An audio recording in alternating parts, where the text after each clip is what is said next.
जय हिंद। पिछले एक हफ्ते से भारत की ब्रह्मोस मिसाइल पाकिस्तान में जाके हिट कर गई और लोग का कहना है वो जानबूझ की या नहीं की, ये मैटर ही नहीं है। मैटर ये है कि हिट किया क्यों, इसको समझते हैं लोग। देखिए, पाकिस्तान में हमारे यहाँ से ब्रह्मोस मिसाइल जो थी फायर की गई और वो पाकिस्तान में जाके गिर गई थी। और ये गिरी थी जब वहां पर, तो वो एक नॉर्मल से जगह पे गिरी थी जिसका नाम था मियाँ चानू। 9 मार्च को ये जाकर यहाँ पर हिट हो गई थी ब्रह्मोस मिसाइल। वहां 2-4 गो घर और था, किसी की मृत्यु नहीं हुई, लेकिन अंडर कंस्ट्रक्शन था, उड़ गया घरे दुआर। यहाँ पर वहां के लोग डर गए कि आखिर ये हुआ क्या है।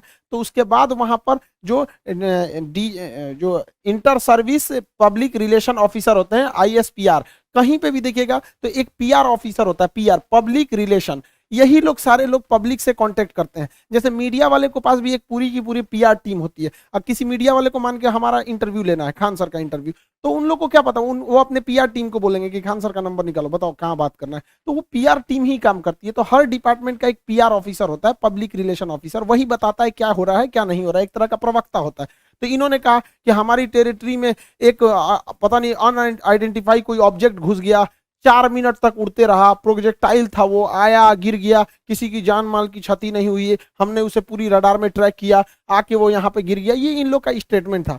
एक्चुअली में हुआ क्या था कि भारत से मिसाइल लॉन्च किया गया था, लेकिन ये दोनों देशों में विवाद न हो जाए इसलिए भारत सरकार के पहले से एक समझौता है 1999 का। 21 फरवरी 1999 में अटल बिहारी वाजपेयी और नवाज शरीफ के बीच एक लाहौर एग्रीमेंट साइन हुआ था, लाहौर डिक्लेरेशन। इसमें कहा गया था कि अगर दोनों सेनाओं की ओर से अगर कभी भी गलती से कोई मिसाइल या हमला हो जाता है तो वो लोग हॉटलाइन पे बात करके इसका कंफर्मेशन कर देंगे कि जानबूझ के किया गया या गलती से हुआ है, इसकी अवगत करा दिया जाएगा। तो उसके लिए भारत की ओर से हॉटलाइन पे बात करके बता दिया गया पाकिस्तान को 2 दिन बाद कि भैया हमारी ओर से गलती से चला है।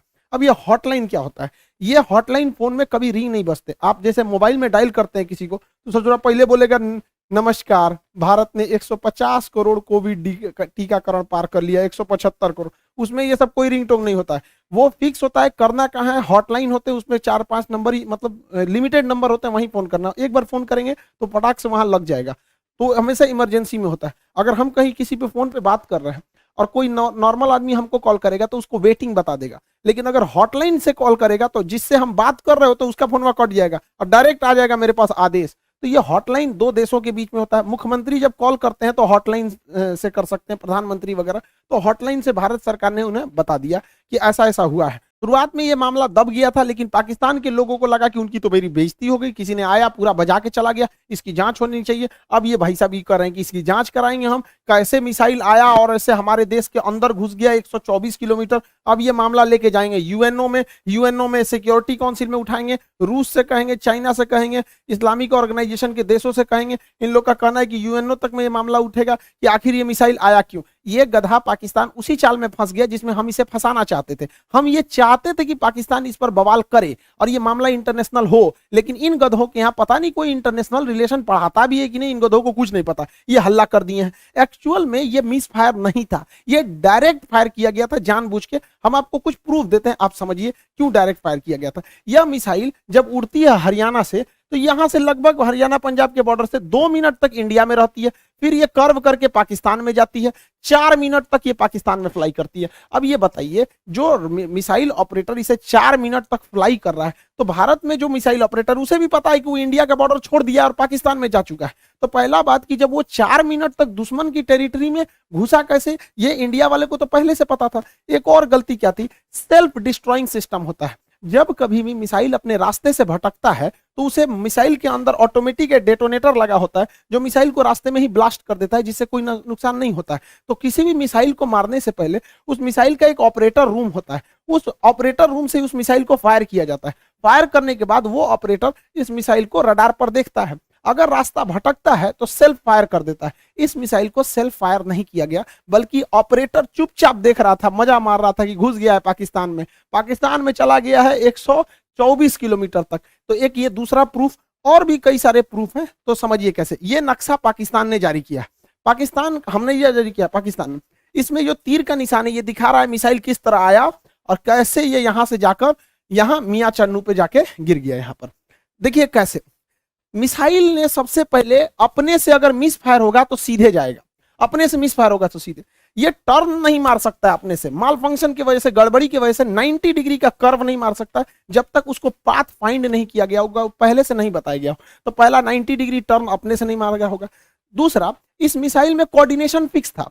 किसी भी मिसाइल को मारने से पहले उसका जीपीएस लोकेशन कोऑर्डिनेशन फिक्स किया जाता है कि यहीं पर जाना है, लेकिन इसमें कोई बारूद नहीं था।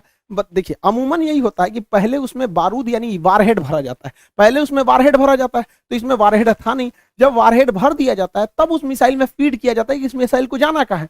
तो इस मिसाइल में जाना कहाँ है ये फीड कर दिया गया था, और वारहेड नहीं फीड किया गया था। और जाना भी कहाँ है, मियाँ चन्नू पे। यहाँ ना कोई स्ट्रेटेजिक लोकेशन है, ना कोई सेना का स्कूल है, कुछ भी ऐसा नहीं है।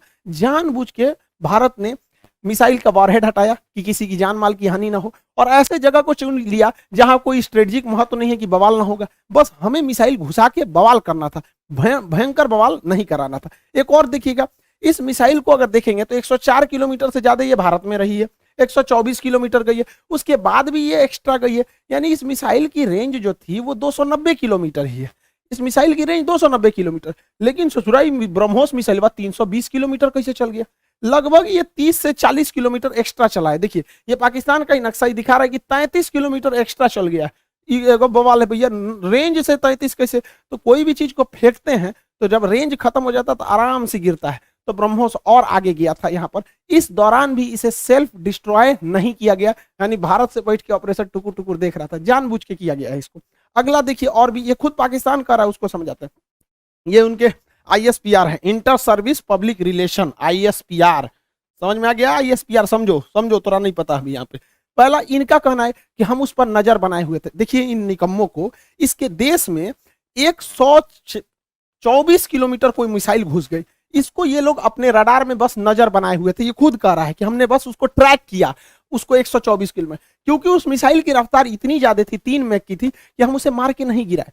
जबकि जब भी कोई एयरफोर्स में कोई दूसरी देश का जहाज या कुछ भी हॉस्टाइल सिचुएशन में कोई चीज एंट्री करता है तो स्टैंडर्ड ऑफ प्रोसीजर SOP जो कहता है कि सबसे पहले उसको मार के गिराओ। तो इन लोगों ने मारा नहीं वहां पर। 124 किलोमीटर जब ये घुसा है तो कई बड़े शहरों के ऊपर से क्रॉस करके गुजरा है, कई हाई वैल्यू टारगेट को क्रॉस करके गुजरा है। क्या पता वहीं गिर जाता।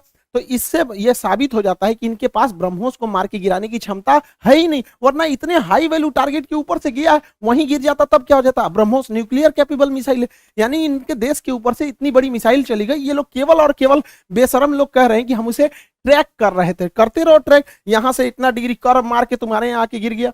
पाकिस्तान इसे मार के गिरा भी नहीं सकता, क्योंकि ब्रह्मोस 3 मैक से चलती है। इसके पाकिस्तान के पास चाइनीज रडार है, इन चाइनीज रडार की हेल्प से इसके पास 2 तरह के मिसाइल क्षमता है। एक HQ-7 है, ये 30 से 40 किलोमीटर की दूर की मिसाइलों को मारता है। एक HQ-9 है, ये लगभग 150 किलोमीटर मार सकता है। ये दोनों चाइना का है। इस सबको पता नहीं चला कहाँ चल गया यहाँ पे, इन सब किसी काम का नहीं। अब इससे चाइना भी घुस आया है, क्योंकि उसका ऑर्डर दे रखा था।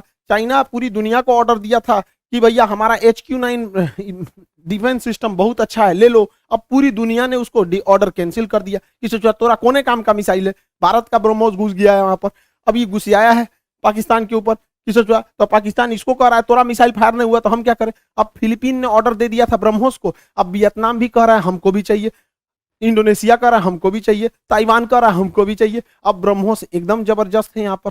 अभी भी किसी को डाउट होता है कि भारत से मिसाइल गलती से छूट गई है, अभी भी मन में डाउट है तो दिमाग लगाइए। हम आपको मिसाइल छूटने के 10 दिन पहले अपना एक वीडियो का छोटा सा क्लिप बना दिखाते हैं, जो यूक्रेन मुद्दे पर बताए थे। उसको जरा ध्यान से देखिए और दिमाग लगाइए, आपको खुद पता चल जाएगा कि भारत ने मिसाइल जानबूझ के मारा था। इस दुविधा में हम लोग हैं कि अमेरिका का साथ दें कि रूस का साथ दें। इसके लिए सबसे अच्छा रास्ता क्या होता है समझिए। मान के चलिए हमारे 2 बहुत करीबी आदमी हैं, उन दोनों का बियाह पड़ गया, वो कह रहा है कि हमरे बियाह में आना, वो कह रहा है हमरे बियाह में जाएगा। तो भैया हम एक में जाएंगे तो दूसरा से संबंध खराब हो जाएगा। एक काम करते हैं, वही दिन हम अपने बियाह कर लेते हैं, बातें खत्म हो जाएगा। भैया हम अपने बियाह में बिजी थे। इसी वजह से सबसे अच्छा तरीका है, ना हम रूस के फेवर में जाएंगे और ना ही हम अमेरिका के फेवर में जाएंगे। सबसे अच्छा तरीका है मोदी जी को अपनी सेना को बोलिए कि गलवान घाटी में 2 किलोमीटर आगे घुस जाए। गलवान घाटी में जैसे 2 किलोमीटर आगे घुसेगी, लड़ाई तो करना नहीं है, उलझा के रखना है। 2 किलोमीटर जहां आगे घुसेगी उधर से चाइना वाले घुस जाएंगे, फिर वैसे ही स्टैंड ऑफ हो जाएगा। 2-3 महीना चलेगा, अमेरिका कहेगा हे बोलना रे रूस को, कहे हम कुछ जी करे, हम तो खुदे लड़ रहे हैं चाइना से यहाँ पे, तो हमला दोनों शांत के शांत रहेगा। आपको क्या लगता है भारत को इधर उलझा देना चाहिए कि नहीं देना चाहिए? वरना आप मना करेंगे तो कोई ना कोई देश इस तरह से आपको कहेगा कि भैया हमारा साथ दो, उससे अच्छा हम खुद उलझे हुए हैं, बातें खत्म। अब समझ में आ गया, हम लोगों को इस इंटरनेशनल कचड़ा में नहीं पड़ना था कि रूस का साथ दे, कि यूक्रेन का दे, कि नाटो का, कि अमेरिका का। इसलिए हम खुद बोले थे कि भारत को कहीं ना कहीं हमला कर देना चाहिए, ताकि हम लोग खुद ही इंटरनेशनल प्रेशर से बच जाएं। आज पूरी दुनिया नहीं कर रही है कि आप हमें जेलेंस्की का साथ दीजिए, नाटो का साथ दीजिए, कुछ नहीं कर रहा है। अब हम लोग यूक्रेन मारने से हट गए हैं क्योंकि पाकिस्तान इसे इंटरनेशनलाइजेशन कर रहा है और हम लोग बच गए यहाँ पे। मोदी जी कभी कभी मेरी बात मान लेते हैं, कभी मान लेते हैं कभी कभी, लेकिन बहुत कभी कभी बहुत बवाल के बाद मानते हैं। अभी देखिए पिछली बार रेलवे में पूरा बवाल हुआ, तब जाके उन्होंने अपना नोटिफिकेशन जारी किया, उसमें भी 2-4% इधर उधर करिए दिए हैं वहां पर भी रेलवे वाले में। और एयरफोर्स की वैकेंसी अभी रिजल्ट अभी तक रोक के रखे हैं। भैया ये एयरफोर्स वाले हैं, इन लोग को पढ़ा पढ़ा हम लोग बैठे हुए हैं, भेजिए, उड़ाए सब जहाज, मारे सब यहाँ पर। कितना लोग को हम लोग रोक के रखे यहाँ पर, तो कम से कम एयरफोर्स की तो रिजल्ट हुआ क्लियर करना चाहिए। मान जाते हैं मोदी जी बतिया, जैसे हमला करने वाला कैसे बोले 10 दिन में मान गए यहाँ पर, तो कभी कभी मानते हैं कभी कभी नहीं मानते। अब पाकिस्तान धमकी दे रहा है कि हम इस मिसाइल का रिवर्स इंजीनियरिंग कर देंगे। दूर बैल कहीं का रिवर्स इंजीनियरिंग करेगा, जब भारत ने इतना स्ट्रेटजी बना के मारा था। तो देखिए रिवर्स इंजीनियरिंग में जहाज का मेन चीज क्या होता है, उसका इंजन, पूरा इंजन तबाह हो गया, इंजन पूरी तरह तबाह हो गया। जो सीकर होता है, जो रडार होता है आगे, वो जहाज के अगवे लगा रहता है, वो थुथुर में पूरी तरह से उधिया गया है यहाँ पर। इसका जो सॉफ्टवेयर है, बिना सॉफ्टवेयर का जहाज उड़बे नहीं करता है, बिना सॉफ्टवेयर का मिसाइल नहीं उड़ सकता है, मोबाइल काम नहीं करता बिना सॉफ्टवेयर के। इनके सॉफ्टवेयर कहाँ है? तो अभी भी मिसाइल को देखिए, मिसाइल अपने से डिस्ट्रॉय नहीं हुई है, जानबूझ के इसे छोड़ा गया। तो पाकिस्तान कर रहा है, ये किस धातु का बना है ये हम पता कर लेंगे। रे ससुराल लोल, अगर तुम ये पता कर लेगा किस धातु का है, तो तुम अभी तक बना चुका रहता कि किस धातु का है। धातु पता करके बता, इंटरनेट पे मिलता है, हमरा से पूछ लियो, आके हमसे पूछ लियो। केमिस्ट्री में जब मेटलर्जी चैप्टर पढ़ाएंगे ना, धातु कर्म चैप्टर पढ़ाएंगे, धातु शोधन, सांद्रण, निस्तापन, भंजन, वहीं बता देंगे मेटलर्जी में तुमको। ब्रह्मोस का खोजेंगे लोल कहीं का, कौन सी बचल है ब्रह्मोस में?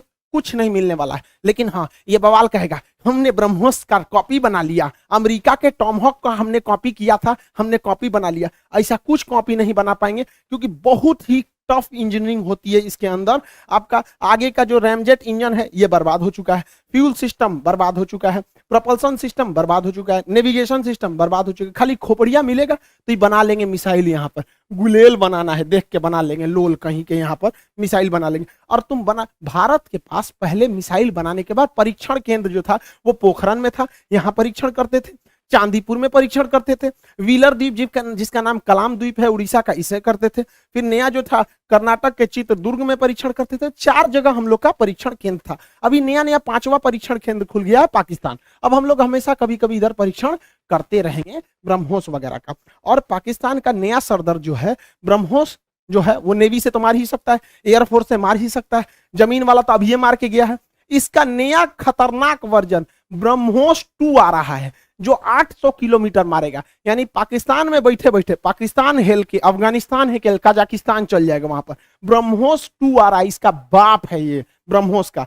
अभी इसी से नहीं लड़ पाए तो दादा आ रहा है। दूसरा ब्रह्मोस NG आ रहा है, बहुत हल्का रहेगा और बहुत दूर तक मारेगा। तो तुम ससुरे, एक तो तुम्हारे बाप के बस की बात है नहीं रिवर्स इंजीनियरिंग, क्योंकि बचा ही कहाँ है। अगर उस तरह से देखिएगा तो हम तो वियतनाम को, फिलीपीन को बेचे हैं, वही बना ले रिवर्स इंजीनियरिंग। रिवर्स इंजीनियरिंग इतना आसान है तो हम लोग राफेल खरीद के लाए हैं, नहीं बन जाएगा। तुम्हारा रिवर्स इंजीनियरिंग इतना तगड़ा है तो चाहे अमेरिका से तुम F-16 जहाज खरीदे हो, तुम उसको 20 साल से उड़ा रहे हो, अब बैल आज तक तुम अपने जहाज J-17 का एक तो इंजन नहीं बना पाए, कौन सी रिवर्स इंजीनियरिंग करते हो? मनोवैज्ञानिक दबाव बनाओगे कि हमारे पास ब्रह्मोस 2 आ गया, ब्रह्मोस का कॉपी आ गया है, तो जो एकरे बस का कुछ नहीं है। ये बस मेकअप करेगा, चौथे शादी की तैयारी करेगा ये आंटी जी। खैर चाचा है, कोई बात नहीं, हम क्या करेंगे, बैल कहीं का, तुम सुधर जाओ, ऐसा कुछ नहीं होने वाला है यहाँ पर। इसलिए रिवर्स इंजीनियरिंग नहीं हो पाएगी। इसको 1 साल से हम समझा रहे हैं, नहीं समझ पा रहे हैं यहाँ पर। इससे कोई रिवर्स इंजीनियरिंग नहीं होगी। अब आप समझ गए होंगे, भारत ने जानबूझ के मारा था यहाँ पर ब्रह्मोस, इसी बहाने ब्रह्मोस का